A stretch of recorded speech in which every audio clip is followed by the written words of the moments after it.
So, good day. So, ito po ang aking demonstration for the COC4 backup and restore.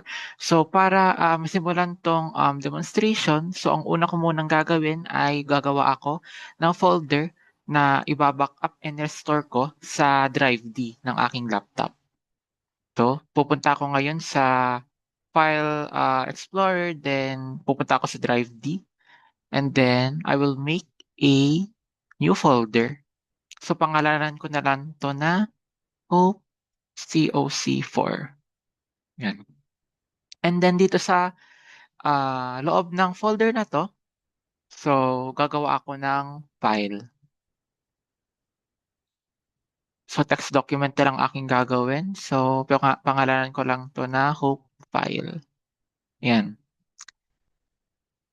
And then para naman ma-set up yung settings ng backup, so pupunta ako ngayon dito sa control panel, and then pipindutin ko tong backup and restore Windows 7. Ayan.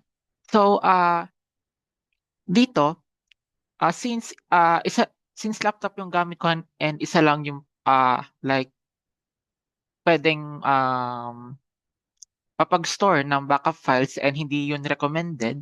So gumawa po ako ng paraan. So I have attached or connected a external drive sa aking laptop para doon ko na lang ilagay yung backup files para sa demonstration na to. So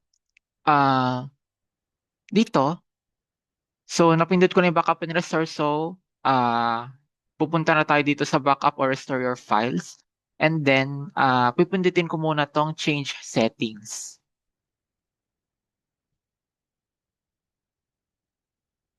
And then dito, so since yung elements na drive or yung drive E, yung uh, gagamitin ko for storing the backup file. So isa-select ko lang ito and then I will click next. And then since isang folder lang naman yung aking iba-backup, uh, isa-select ko na lang tong let me choose na option. And then, dito sa part naman na to, so hahanapin ko na yung folder na gusto kong i-backup. So, nasa drive D siya. And then, hanapin ko na lang yung Hope COC4 na folder.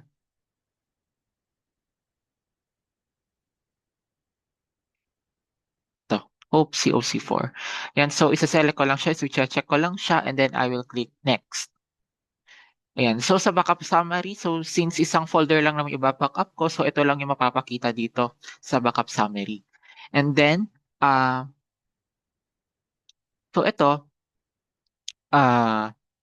pag na-select na yung file or yung folder, so pipindutin ko na lang tong save settings and exit.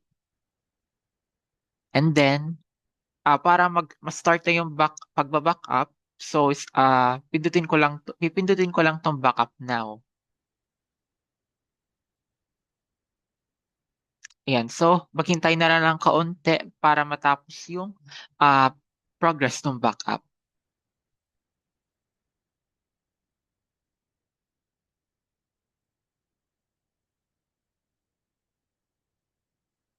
Ayan, so natapos siyang mag-backup. So para naman ma-restore yung folder, so kailangan ko munang i-delete yung folder dun sa drive D. So ayan, so yung drive D, and then i-delete ko lang itong i-delete ko lang itong folder na ito.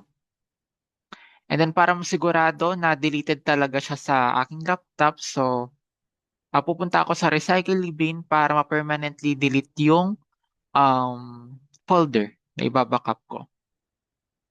Yan, so wala na siya. So permanently deleted na yung folder na yung Hope COC4 na folder. So para naman mag-restore, so pipindutin ko lang tong restore my files button. And then since folder yung i-restore ko, so I will click the browse for folders button. And then hahanapin ko na dito yung folder na aking i-restore, which is yung Hope COC4 na folder. So i-click ko lang tong backup of D, and then isa-select ko lang tong Hope COC4 na folder since yun yung aking gustong i-restore. So add folder, and then I will click the next button, and then i-restore ko na lang siya sa original location, which is yung drive D. Yan, so I will click the restore button, and then may notice na your files have been restored, so I will click the finish button. Ayan, so para ma-verify kung na-restore ba yung folder, so pupunta ako sa drive D, and then ayan, so nag-appear na ulit yung Hope COC4 na folder since na-restore ko na siya.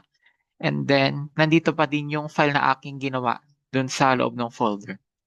And yun lamang po sa aking demonstration for DCOC4. Maraming salamat po.